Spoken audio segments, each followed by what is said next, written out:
Well, ladies and gentlemen, thank you for the opportunity to be here.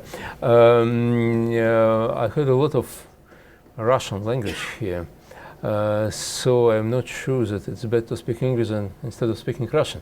I speak Russian much better than English, believe me. But anyway, I'm afraid there are at least one or two persons who doesn't speak Russian. Yeah, so you will suffer from my English. I'm not so serious guy as you can believe if you just believe all the words which were said now. But what's really true is that I have an honor to be a member of this very team led by Yegor, Gaidar and Anatoly Chubais, who is responsible for liberal reforms in Russia, who began this process, who were the winners in the beginning, because we were very successful in the first years of our reforms, fantastically successful. And then we were defeated, and now we are defeated. I cannot say that we are completely defeated, because our opponents couldn't return back the country to the Soviet Union. It's not the Soviet time. It's quite different what we have now. But maybe it's not better than the Soviet Union we have now. I don't know. But I'll try to explain what's happened and why it's happened. I'll try to explain. When I say I'll try to explain, doesn't mean that I understand it.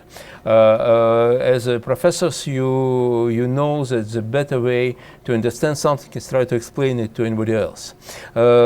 So explaining to different people in the United States, I began to understand it a little bit better. So now for me, it's just another step of understanding what's happened in my country. Maybe you will understand something as well. I don't know, but I'll try. I'll do my best.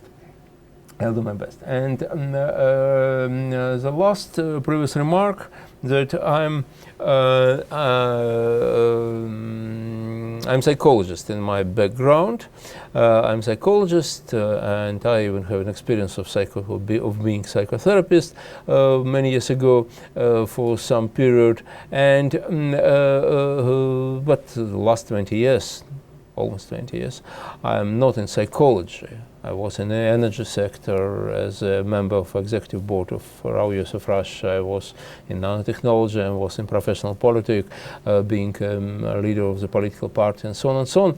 But I'm still psychologist, because I think that it's for me it means just a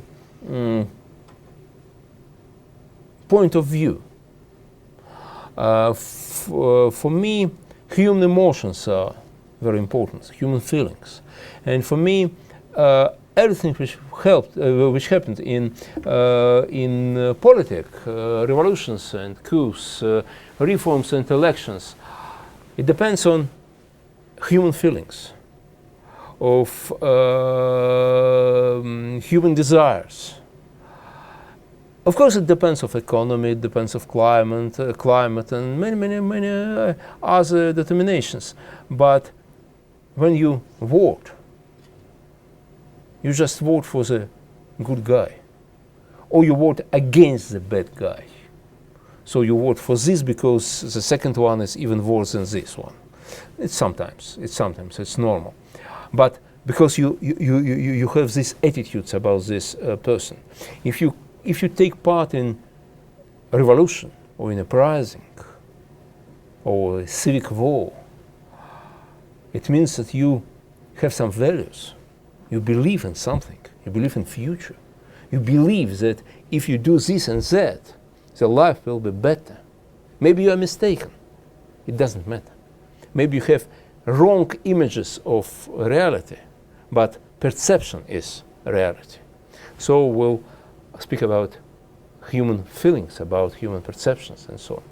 And the last previous remark, I especially grateful to Helen Siegel who organized it, because Helen was served as a head of Russian studies in Dickinson, Carroll, Pennsylvania, when 21 years ago I had the privilege to be visiting professor, and it was wonderful. So Helen, thank you for that time and for today's opportunity. Okay, several words about Russia. What is it? What is it now? For those who are in Russian studies, it's obvious, but maybe not all of you from Russian studies. So, we are number one in territory. We are still number one in territory. We became a little bit less than in the Soviet period, of course. In Soviet period, we were 1/6 part of the globe. Now we are only 1/8 part of the globe. But anyway, we are number one in territory. We are number one in potable water supply and forestry. We are number 9 in population. Not so much. There are countries which are much larger than we, and there are countries, a lot of countries which are close to us. Turkey, Germany, many others. Well, but something, it's 150 million. 150 million. It's not Principat Monaco.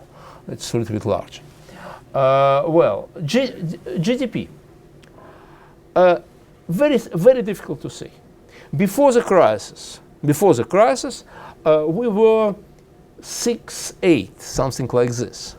After the crisis, after the crash down of national currency, disaster with national currency, it's about 12-15, but nobody knows now exactly. Living standards, number 61 in the world, number 61. Doing business ranking, number 62. Very close, 61, 62. Because if it's difficult to do business in the country, so the quality of life is low. It's normal. Life expectancy, serious thing. 112 in the world. 112. We are close to such wonderful countries like Bangladesh or something like this. Personal freedom, 114. Ranking corruption perception, 115. So, not very positive. But why not to forget about this country? Why not to forget about it? Okay, it's a good idea, I think. But it's still nuclear superpower. We can destroy the world several times. Okay, we can do it several times. As you. And it's a negative thing. It's a positive thing. It's a great culture. It's a really great culture. And this culture, this country, this nation, made unique contribution to the global civilization. A really unique contribution. Well, great Russian literature. It's really important. It's really important. Even for those who never read Dostoevsky or Tolstoy, because it's something in the atmosphere. They change the atmosphere in the world. Okay, let's speak about Russian engineers. Sikorsky, Sergey Brin, who created Google. He's a Russian guy. He made it here. Sikorsky made his helicopter here as well. But there are people from Russian culture. So, just forget. I'm not sure that's a good idea. Well, but what's happened now in Russia? Economic crisis. Very deep economic crisis. It's much more serious than the crisis of 2008. Why? Because the crisis of 2008 was a global crisis. It was a global crisis. It was a crisis of world economy. So all the humanity tried to overcome this crisis. Now it's our problem. Just our problem. Well, And it's not only the reasons of this crisis. It's not only oil prices, the crash down of oil prices. Not at all. Not at all. As some of our prominent economists say that only 1/4 of our problems it's oil prices. 3/4 are not oil prices. There are your sanctions, but your sanctions, why did they appear? Because of our politics, because of the political crisis in Russia. Political crisis which led to the war, as it happens sometime all around the world. When you have domestic crisis, you begin the war. And crash down of national currency, our ruble lost more than 50%, just in several weeks. It's a real disaster. And many people had their money in dollars, but many people in rubles, especially poor people. Poor people had no dollars. More wealthy people had dollars, but dollars and rubles. But poor people had rubles, and they lost it, and they lost more than half of their money. It's very corrupted system. It's very corrupted system. Sometimes corruption in some countries, corruption, it's immoral, it's a crime, okay, but sometimes it helps. Some level of corruption in some traditional societies can help people to survive and so on, like an oil in the engine. But this level of corruption we have now, it's like oncology, it's like cancer. It kills the country. The government is absolutely inefficient, absolutely. And the country just cannot develop because of this level of corruption. And it's not just corruption on the middle level, it's corruption on the top level. And as majority of our population think the president is corrupt. The president is corrupted. Nobody knows. There are no evidences. But all his friends, all his close friends are billionaires. All of them. So if all of them are billionaires and he's just clean, I cannot believe in it. Just cannot believe in it. And people think that he's not just a billionaire, that he has not less than 50 or 60 billions dollars, of course. Well, absence of the roadmap. The problem of this crisis, of this moment, is that nobody knows what should be done. Just nobody knows. And, we have no roadmap, we have no government. Because the government, and there was a president, the people who knows what should be done. And it's their function as authorities to say to the people, we'll go to the right 2 miles and then we'll move to the left. Okay, it should be a program. The president must say something. Not far ago, President Putin had a big press conference, annual press conference. He once a year he organized a huge press conference for many hours, 4 hours, 5 hours, and so on. He likes it very much. He's very good in such type of communication, so he likes it. Okay, I'm not his fan, but on this press conference, I switched on TV. I began to hear what the president of my country will tell me as a citizen of this country. What shall we do with this crisis? He said, let's wait for 2 years, and the oil prices will jump again. They will return back to the same price. Everything will be okay. Great. I do not need a president just to wait.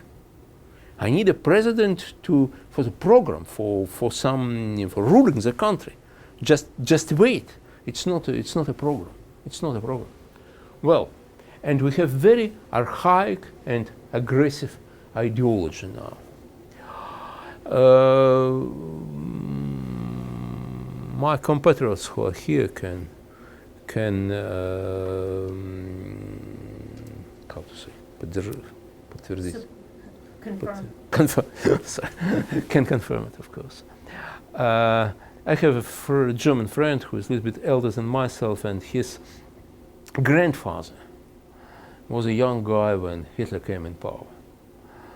And he told him that for people like, and he from educated family, he says that for people like him, like his grandfather, he was shocked.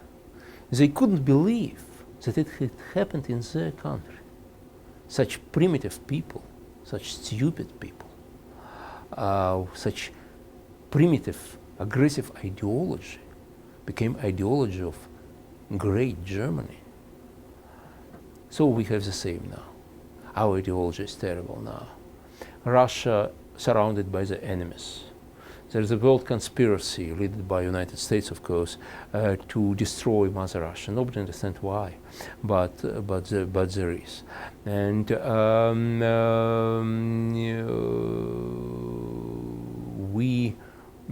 we are against all the planet now. Everybody are our enemies, especially our neighbors. Lithuanians, Estonians, Ukrainians, all of them are fascists, of course,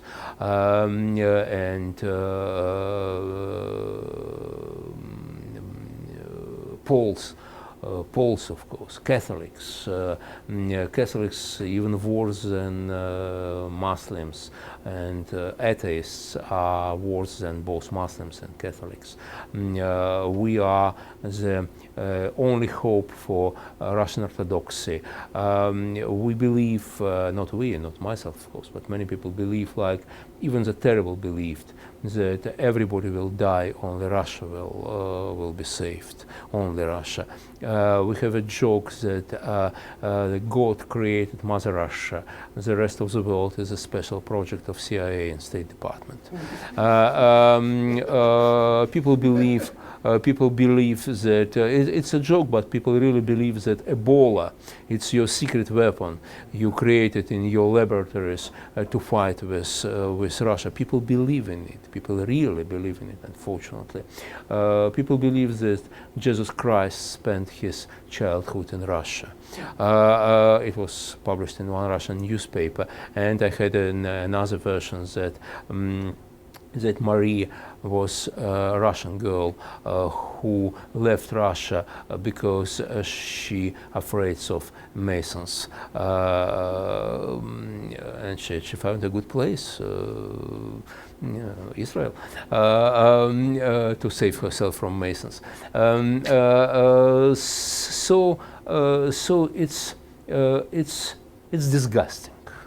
All this is disgusting. We never believed we can see it in Russia. We never believed. Such people with, now the mainstream is the ideology of marginals. We had such people, of course we had such people, and you have such people here, of course. Some of them in mad houses, some of them are still free, but they're crazy. And everybody understands that they're crazy. Now it's a mainstream. And to watch our TV, it's just impossible. It's there. Well, but what conclusions? Well, first, there is a very high risk of the global disaster, global catastrophe. Very high risk, because we are still nuclear superpower, and with such politic, sooner or later, we can begin to fight with NATO. Look, our aircrafts violating the borders of NATO. They did it many times during last months. Sooner or later, the canal, NATO canal, who is responsible for it, will push the button.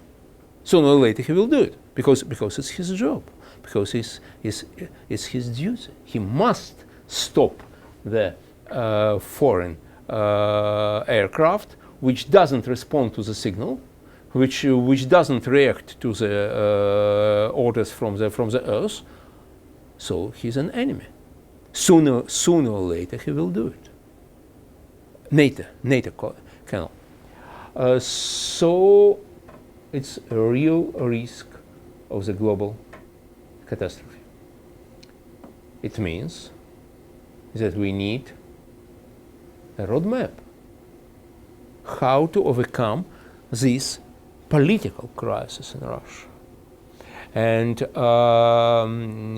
annexation of Crimea or our war in southeast of Ukraine, it's not a crisis itself.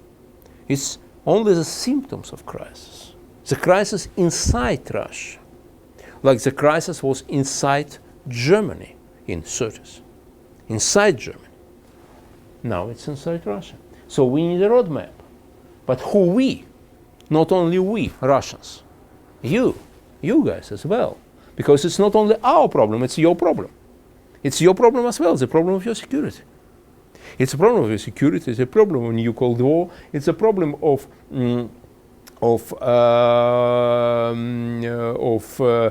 new weapons and new armies, and of course a lot of money for these new weapons and new armies. So it's not only our problem. So the leaders of the West and the Western societies must understand reality, and they must be ready for this reality, for some reaction for this reality. But to have a roadmap, the first step is understanding the crisis, not to follow stereotypes. And there are a lot of stereotypes about any country and about Russia as well. Not to follow stereotypes, but to have a normal diagnosis. It's like in medicine, in any hospital. The diagnosis first, the treatment second. You cannot begin to do something with a client, with a patient, if you don't understand what's happened with him. So let's try to understand what's happened. Why is it happening in Russia? There are several types of explanation. One type of explanation is just personality of the leader. Putin is a bad guy. He's just a bad guy, and KGB officer. I think that KGB officer is true, of course, bad guy in my mind, yes. But if you believe that, I don't know, 90% of dispersion is because his personality, so let's just wait until somebody will replace him. But I don't believe that it's enough explanation, that this explanation is enough. I don't believe in it. For many reasons. And if you're interested in his personality, I'll try to explain what I understand. But frankly, it's not an explanation. No, it's too primitive. It's too simple. Okay. The second explanation, just because it's Russia. Russia is a condemned country, and Russians are very special people. They do not need democracy, they do not understand what's freedom, they appreciate dictatorships, and something like this. There are a lot of stereotypes like this about Russia and Russians. I disagree with it. There are some particularities of the Russian culture and Russian history which makes the realization of democracy and freedom and human dignity and so on a little bit more difficult in Russia than in Germany or France, for example, but just a little more difficult, but not. It's not 100%. It's not 100%. And I think that these ideas they're very close to some kind of racism, in my mind. in my mind, but not for the color of your skin, but for your culture. Okay, so these people are worse than all others. And look at Russian history. Look at the Russian history. We have not only dictators in our history. We have liberal reformers and rather successful. We had Speransky and Alexander II. We had Sakharov and Gaidar. We had brilliant people in February 1917. We had heroes who fighted for freedom and who died for freedom. And we have millions and millions immigrants from the country. And look, you cannot find poor Russian ghettos in any country. There are no poor Russian ghettos. Russians adjusted to this new life very successfully. Okay, you can say that these different waves on Russian immigration, there were no representative to Russian nation. You are right, but let's look at one wave of Russian immigration, a revolutionary wave of Russian immigration, when the soldiers of the White Army, who were recruited just by chance in Russian villages, who were almost unliteral. Of course, they didn't know foreign languages, but their Russian was very poor. Of course, they were absolutely uneducated, with one or two, four classes of school. Well, where are poor Russians? Where are Russian ghettos? No, there are no Russian ghettos. These people adjusted. And in Carlisle, in my groups in Carlisle, I met students with Russian names. I asked why. Oh, my great-grandfather, left Crimea in 1921. And this guy doesn't speak Russian. But his parents, the kids of this grandfather, they could pay terrible money for Carlisle, for Dickinson College. Dickinson College is a very expensive place. So I think it's not an explanation. Well, I understand. The third explanation: actions of the West. The West is responsible for our crisis. Because the West made a lot of mistakes, because the West tried to use our defeat in the Cold War as Germans and Britons, as French and Britons made it after 1918, not after not as you and French and Britons behaved after 1945, but as they behave after 1918, when they just robbered Germany, and they opened the gates for Hitler. Practically, they opened the gates for Hitler. So you guys made a lot of mistakes. Sometimes your politics was very strange, really very strange. And it's especially strange because you have brilliant experts in Russia, brilliant experts, including you have it in your government, in State Department, in the White House, in National Security Council. Okay, I don't understand why do you make such decisions. Maybe something wrong in decision-making process. I don't know, it's not my domain. But these mistakes, I can explain it in details if you like. These mistakes, it's not explanation. Because these mistakes, they are not an explanation for aggression. And as Hitler was not free of guilt because of the stupid behavior of the winners, he was not free of guilt. It's an explanation why he appeared in Germany, but it's not forgiveness for him. The same for us. Okay, you made a lot of mistakes, but it doesn't mean that we have a right to annexate Crimea. Of course not. And it's not an explanation. The last type of explanation, it's a national political system background. That it's very specific, that we created very specific political system. And this political system, very dependable from popularity rating. I think this explanation is more important than the previous one. Look, if President Obama will be 100% unpopular, if 100% Americans, 100%, will say that he's a very poor president, and they unhappy with him, so what?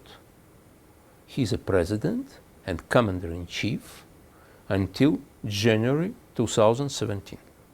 And nothing except his death can change this fact. Because he's a president, not because he's popular or unpopular now. He's the president because on the first Tuesday of the first Monday, November, and so on, you elected him. You elected him. Some of those who voted for him can think that they made a mistake. Okay, doesn't matter. Doesn't matter. He is a president and commander-in-chief. In Russia, the situation is quite different. Why President Putin is a president? Not because he was elected. Not at all. The elections, general elections, we have regularly, of course. It's just official excuse for him to be a president. He's the president because he's Putin. From the very beginning, he was a president because he was nominated by President Yeltsin, like a prince, like the elder son in monarchy. But this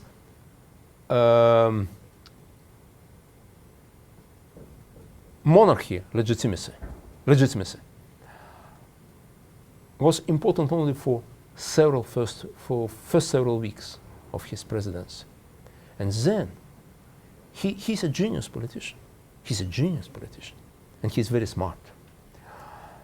Then he built his fantastic charisma. It was really fantastic. He was very popular. He was popular like Fidel in Cuba. Why Fidel ruled Cuba almost 50 years? I even do not know. Did they have elections or not? Even formal elections? I do not know. He was in charge of Cuba because he's Fidel.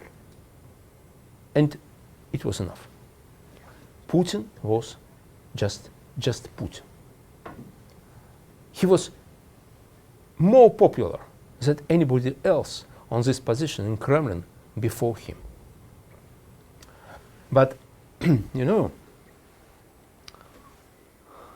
love, it's a very unstable phenomenon. So the country was in love with him. It's true, for not less than 10 years. Then something happened. Sometimes it happened in our families. Sometimes it happened in our dating relationships. Yesterday we were in love. Today we do not understand why. Why we love this girl or this boy. It's sometimes it's happened. It's happened with him in 2011. In 2011, this love expired. And he began to understand it. And he was in panic, just in panic. Because, you know, if he is unpopular, he will lose his legitimacy. It means he will lose his position. Because nobody believes in elections in Russia. That the fact that you were elected, it's not enough reason for you to be in the office. But if he loses his position, he will lose his freedom. And maybe he will lose his life. And he understands it. So he was in panic. In 2011, he was in panic.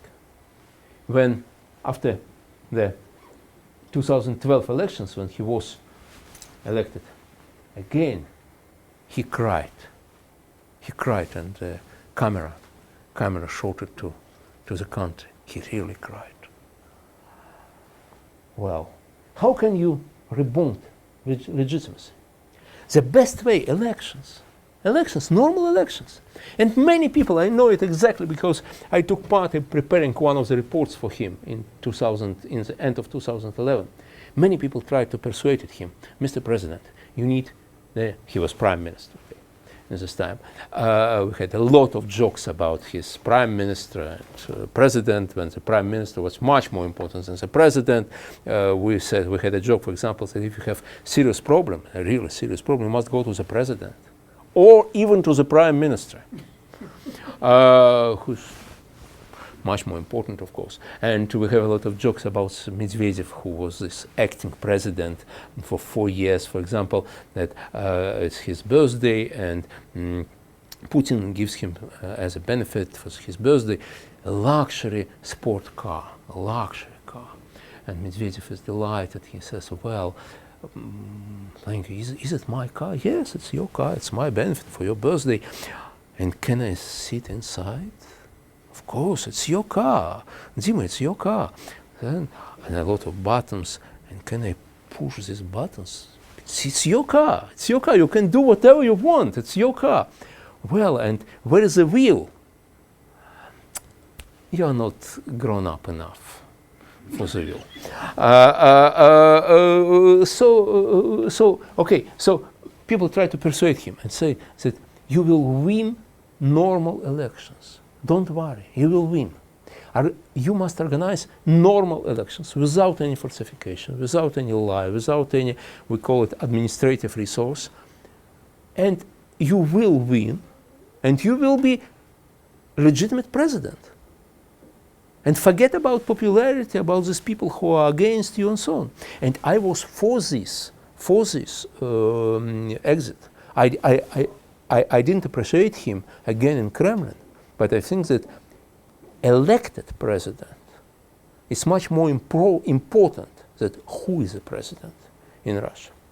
He said no. We had terrible elections in 2012, terrible elections, with a lot of funny things. For example, we had they organized additional election stations, and one of them was on the in St. Petersburg, in the cemetery, Kladbyshe, cemetery, on the cemetery. So, who? And all of them, those who just died, all of them voted for Putin. Really, the results were fantastic, fantastic. So, so he didn't do it. He didn't make normal elections. So these elections of 2012 didn't give him legitimacy. Another way to solve the social and economic problems of the country, to do it fast, to do it very, very impressive way, like it was made by Adenauer and Erhard after World War II in Germany. And as they made it, everybody just forgot about their legitimacy. The elections in the occupied country and many, many other things. Okay, they made it, but he couldn't.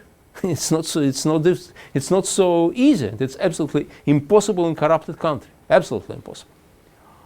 Well, so after the elections, his legitimacy was zero, just zero.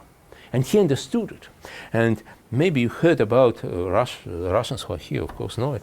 In the inauguration day, he moved on the empty, his cortege, his car, moved through the empty city. Moscow was empty. The special troops cleaned the streets, and there were no people in the streets, like after a neutron bomb. He was alone, and he alone moved to the Kremlin to be a president of the country. Nobody applaudized him. He was just alone. Okay, but then, because he's a very smart person, he began to reborn his legitimacy by the victory of the internal enemy. It's a good idea. If you have internal enemies who are trying to destroy the country and to kill everybody and so on, so you are fighting with these enemies, and if you win over these enemies, okay, you are a great guy. But for him to win internal enemy, he needs internal enemies. So he needed to create internal enemies, and he made it. So we began to fight with homosexuals, with American spies, with foreign agents, with pedophiles, with fifth column, and so on and so on and so on. And it was successful.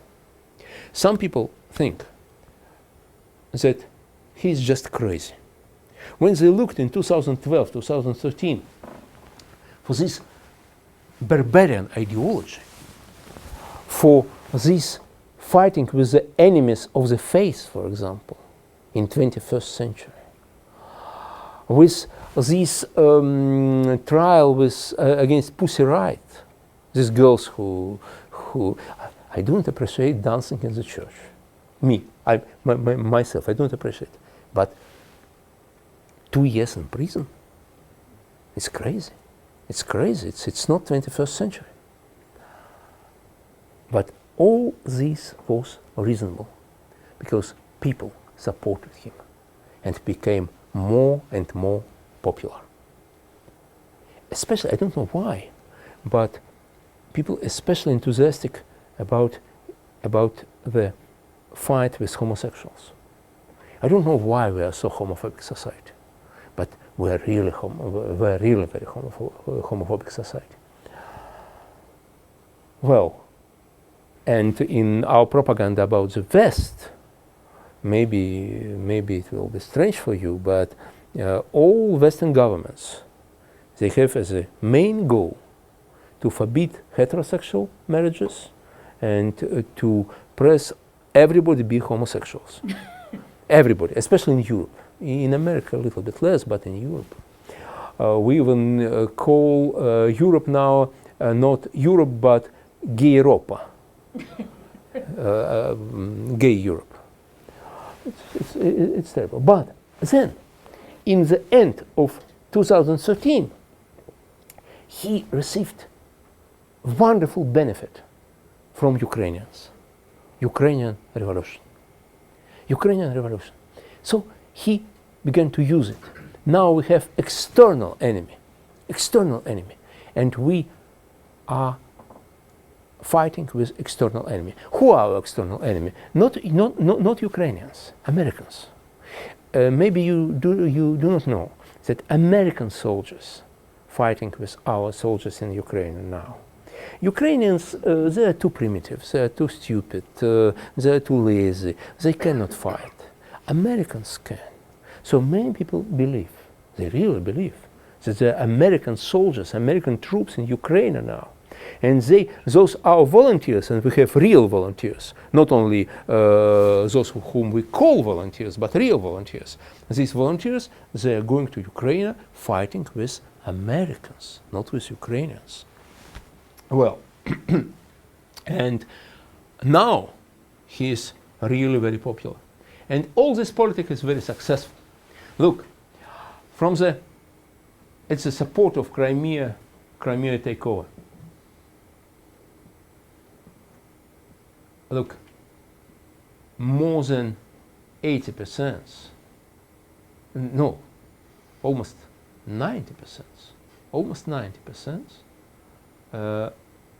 supported. Only 2.6 definitely against it.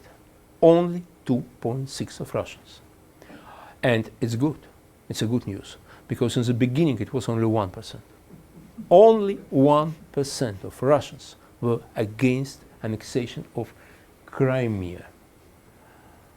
And it's the attitude to America. In January 14, 43% positive about United States. November 2014, only 18%. In January 14, only 4% of Russians said that we are enemies with America. Only 4%. In January 15, 42% think that we are enemies with America. Our attitudes about Americans even worse than it used to be in the period of Cold War, because in the period of Cold War, Americans were the good guys.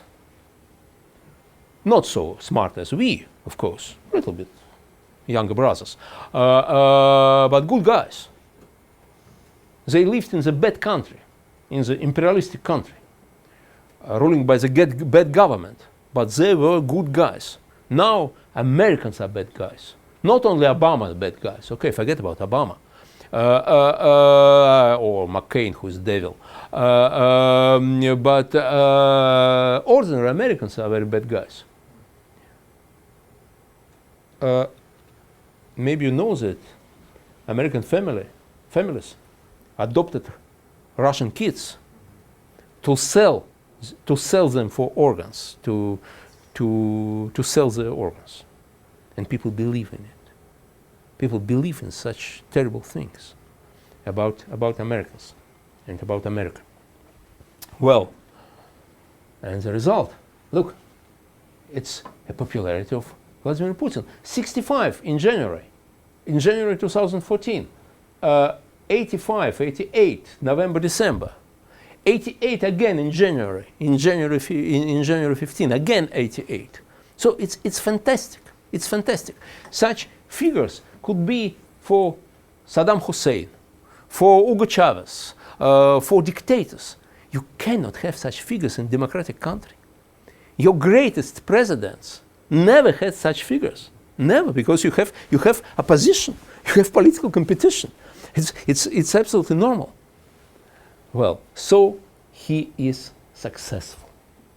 He is a winner now. He's a winner because this is much more important for him than the war. This is much more important than the crisis, than the problems of his people. Much more important because it's authoritarian system. It's a real authoritarian system. But why do Russians support Putin? Why? Because, of course, well, if he is not crazy, maybe they are crazy. I don't think so. It's a result of the feeling of national humiliation, which is very widespread in Russia now. Very widespread. That we were humiliated. We are the great country. You know, Russians feel themselves as a great country since Peter the Great. And especially after Napoleon, after our victory over Napoleon, when our troops were in Paris.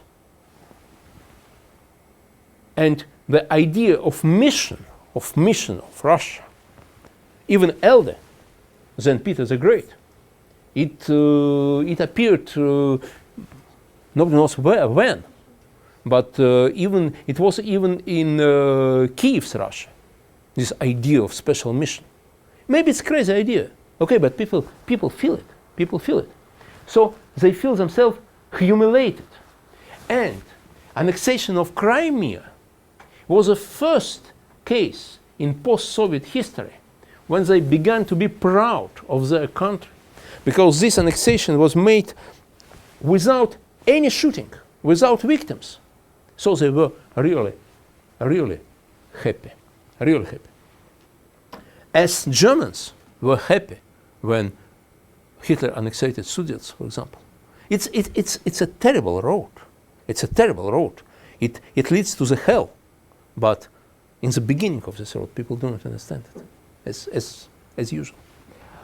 Well, what can we expect? Where does it lead to?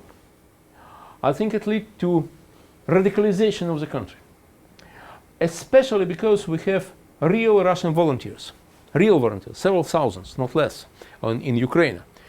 Russian guys who left their families, who left everything, and who came to Ukraine to fight with Americans. These people will return back, sooner or later. They will return back with these terrible experience. And they will demand political representation. There is no political party. They have no their own political party. They have nothing. So they either create their own political party, or they take one of parties which exist. And if in 2016, when we have Duma elections, if they have no large presence in State Duma, we'll have street protests, but we'll have street protests of armed people, not liberals who just talk. They're ready to shoot. They have this experience. And I think that Putin in danger now. A lot of his followers can leave him for radicals, because he improved his legitimacy. He didn't improve his charisma. You cannot improve charisma. You cannot return love. So people support not Putin now, not Putin as a person. If you are in love, so you will love this person, and it doesn't matter what does he do. But no, now they support this course, anti-American, anti-Western, moving the country to dictatorship, and so on and so on. They support this course. So if he stops, he will be replaced immediately. If tomorrow morning I wake up and recognize that I am Putin, I will not return Crimea back. I will not do it, because I will be killed this very day. It's impossible. It's impossible. So he's in that end. He must to prolong this aggression, but any next step more and more expensive for him. So nobody knows what will he do. So in the country we'll have radicalization, we'll have increasing pressure, and I'm afraid we'll have repressions, and of course we'll have very aggressive foreign policy in future. You must understand that this crisis has no political exit. We have no elections. So we have elections. Zimbabwe has elections, and Venezuela has elections, and we have elections as well. But they're strange elections when you know the winner in advance. So we cannot overcome this crisis using elections as a tool, as in the normal countries. You cannot do it. So there is no peace solution. And I'm afraid that after Putin, will he be replaced, will he be killed, or will he die? Doesn't matter. After Putin will have a real fascist regime. Not for a long time.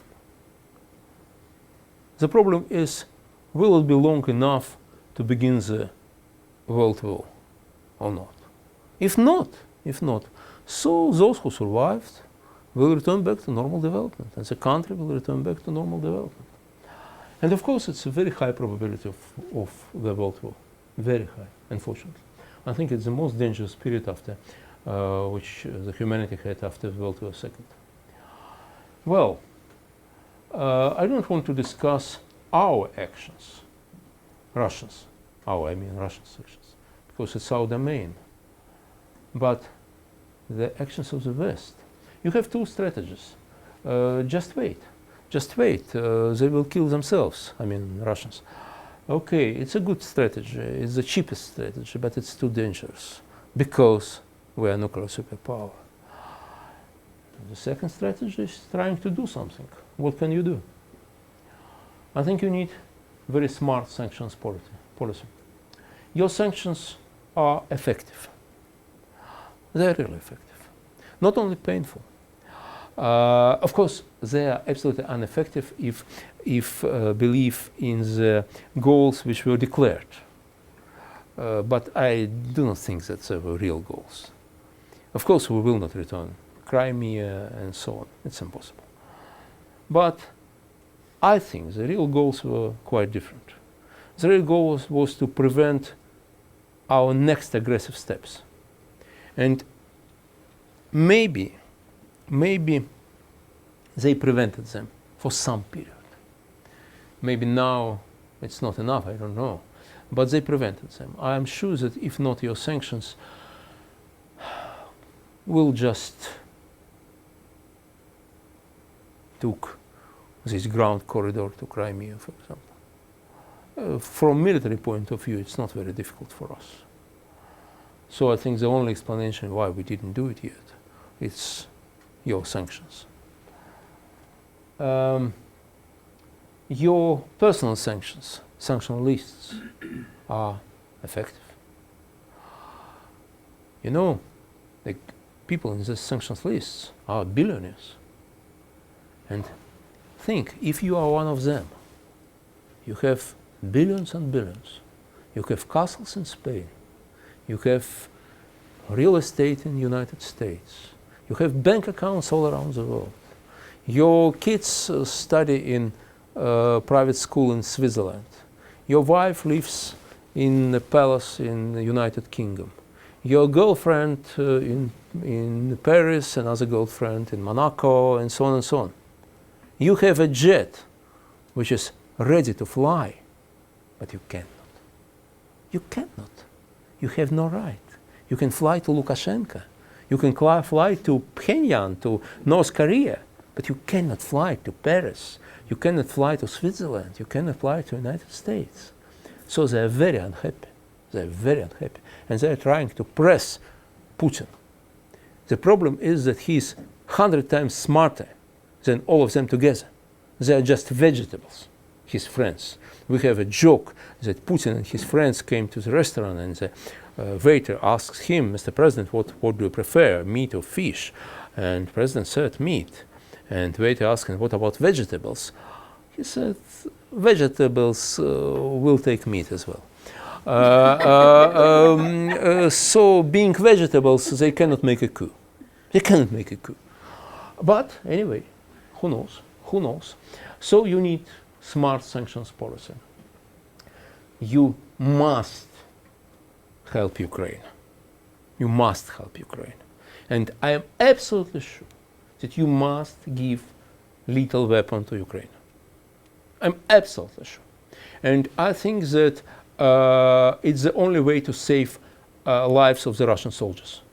Because there is very important thing, one very important thing for Putin. He cannot afford a lot of victims. He can afford some victims. He cannot afford a lot of victims. Because if you have a lot of victims, then all the country knows about it. When any Russian knows a guy whom he remember when he was a schoolmate, a schoolboy, and now he's killed in Ukraine. So it could be the end of the Putin system. And he understands this. So if he knows that Ukrainians have weapons, real weapons, not old Soviet weapons, so maybe he will not make the next steps. And you must do another thing. You must support Russian independent groups. Putin is not forever. Russia will be on the planet much longer than Putin will be alive. Much longer.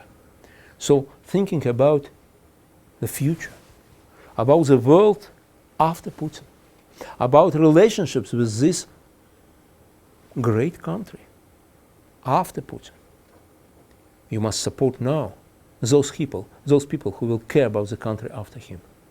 I mean, those who morally resisting to him. Those young people who are trying to receive education. So I think all the programs of not only exchange is impossible now because our government closed everything, but just direct support of the education, of culture, of science is very important for future. And the last idea, your scouts, your Boy Scouts and Girl Scouts had a wonderful slogan, be prepared. So I think it's time to remind us slogan for this wonderful country. This country must be prepared. So thank you so much.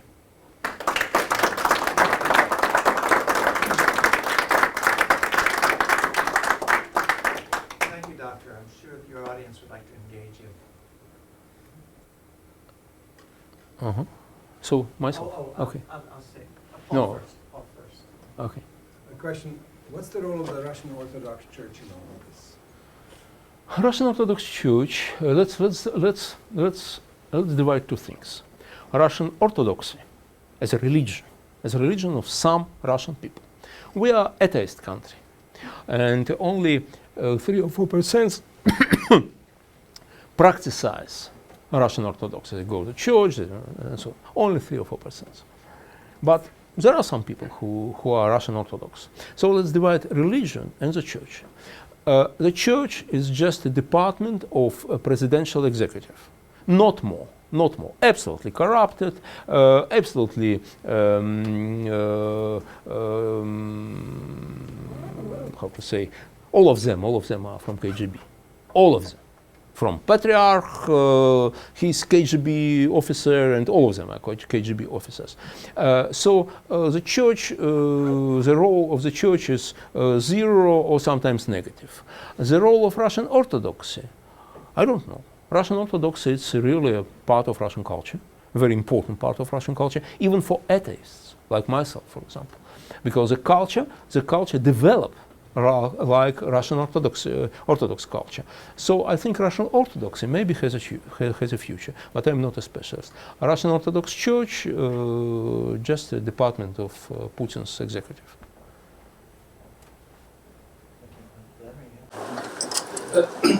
Leonid, you are a lecturer of Moscow State University. Yes. And I just wonder, provided you are suggested, you are asked to lecture on the same subject matter, Crimea, Russia after Crimea, at Moscow State University, will you bring the same material, the same information, the same format to the Muscovite and present them with the same lecture? Are you Russians? Belarus. I hear my own English. Look, in Moscow State University, I teach political psychology, and I just can use the parts of it, and I use the parts of it in my course, of course. But if your question is not about the lecturing in Moscow State University and about general position, can I say the same things in Russia? Yes, will you dare? Yes, and not will, but I did it many times. And in much more tough style. Because here, I try to remind you that it's a great culture, and that I'm not my country. No, not against my country. But in Russia, I do it in much more tough style. Is it safe or not? No, it's not safe. It's not safe. Several days ago, I published in Russia, in Russian media, in the website of Echo Moscow, and I had about 300,000 clicks on this article. I published an article, Safe Russian soldiers give weapon to Ukraine, arm to Ukraine. And after this, the members of the State Duma, of such wonderful people, they appealed to the investigation committee of Russian Federation. They asked them to begin an investigation. That it's extremism or something like this. And they began. I'm returning back on Saturday, so I'll see the results. But I think that if I do not do it in Russia, if I do not say such thing in Russia, I have no moral right to say it here. That's it. Did I answer? Okay. Amtrak who gives and Amtrak who takes. Gives us 7 more minutes, so we can stop. Yeah. Please, Jeff. you account for the weakness of liberalism, Western, as we understand it, Western liberalism, political liberalism? Why is it so weak in Russia? Did I mention the weakness of Western liberalism? You did not. I did not. Yes, I believe in Western liberalism. You do. But yeah, why is it so? Does it seem to have such little popular support In Russia or in the world? in Russia? In Russia it's very clear. It's very clear. It's disappointment. Disappointment. People are tired. People are disappointed. You know, I don't remember who's Chinese or Jewish condemn. May you live in the time of change, or may you live in interesting time. This interesting time are very difficult time, and people are really very tired. And in the very beginning, people believe in future. And we have a chance. We had a chance. For example, in the days of the coup, the communist coup, in August 1991, when 100,000 Muscovites surrounded our White House, the residence of our Russian parliament and the residence of President Yeltsin this time, and I was very lucky to be there. I remember a handmade poster about the friendship between two White Houses. Your White House shake hand to our White House, and friendship forever. So we had such chance. We had a chance to find a new success identity. We had such chance. This chance was missed, unfortunately. It's why people are so disappointed now. So we'll need a lot of time to rebuild this hope again, to rebuild this trust to liberal ideas again. But we must do it. We must do it. There is no other way.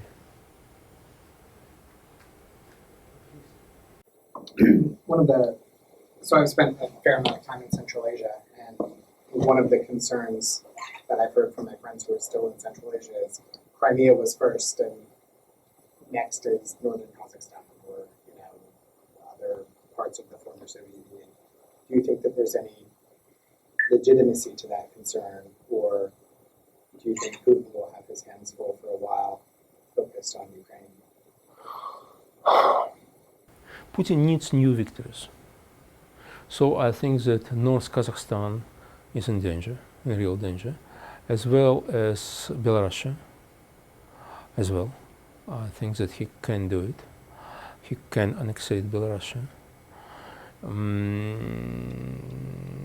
I hope they will resist. I hope so.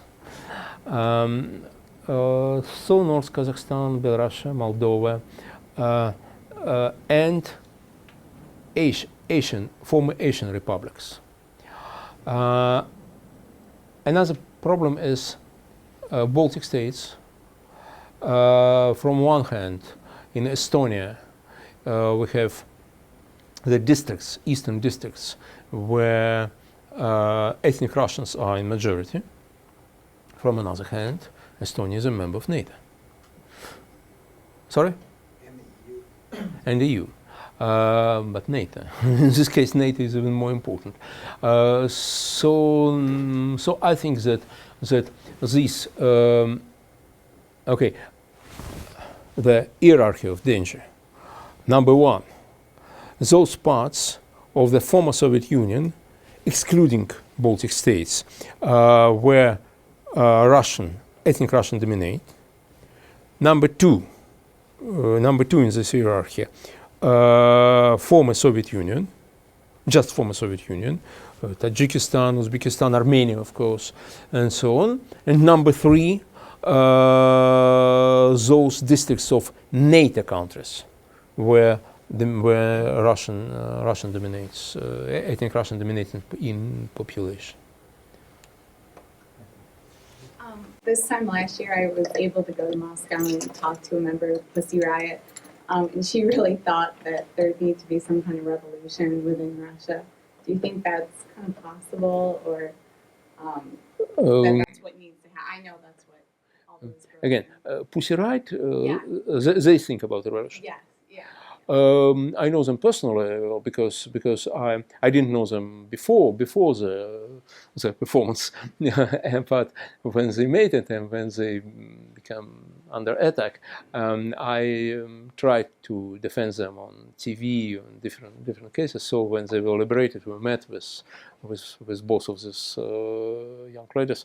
They're very smart. I think they're really very smart. I was very surprised because I didn't expect such high level of IQ with them. It's very high level of IQ. I still don't appreciate their performance. Anyway, I think that yes, revolution is possible in Russia. Revolution is possible, and the only thing we know about revolutions exactly is that they always happened unexpectedly. Always. Nobody expected the revolution in 1917, for example. Nobody. And they always happen when there's a war going on. Sorry? They always happen when there is a war going on. When? When there is a war going on. Not always. Sometimes. No, it's a long story. The theory of revolutions, and maybe. Well, in Russian history, Well, in Russian history, I'm not sure. Even in Russian history, if you speak about the Great Revolution of the beginning of 20th century, yes, Russian-Japanese War and then Russian-German War. But if we go to the history, to 17th century, for example, and so on. So not always with the war. I think so, but I'm not ready for such serious discussion about it. I think you are more competent, maybe. Thank you very much, Dr. Gozman. You gave us not only something that was well prepared, but impassioned as well. And I think we are all Thank you so much. very much. Thank you very much.